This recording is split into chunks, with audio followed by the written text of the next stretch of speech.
Obec Poloma sa nachádza na severovýchodnom úpetí Levodských vrchov. Niektoré pramene tvrdia, že sa vyvinula z kultového miesta starých Slovanov nazývaného Palim.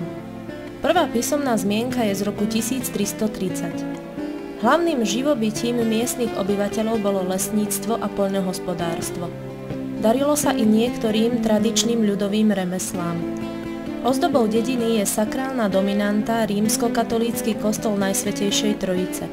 Jeho vznik datujeme do 13. storočia. Pôvodný gotický sloh prevláda dodnes. Kostol vás zaujme nielen exteriérom.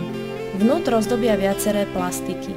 Nachádza sa tu i kópia diela majstra Pavla z Levoče či ľudová drevorezba svätej Alžbety.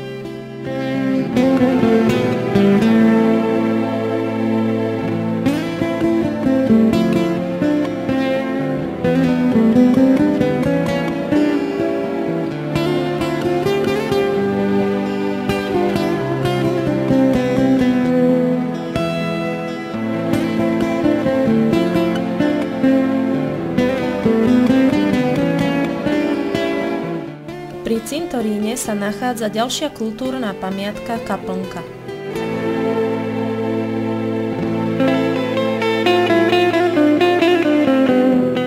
V obci funguje základná škola s materskou školou.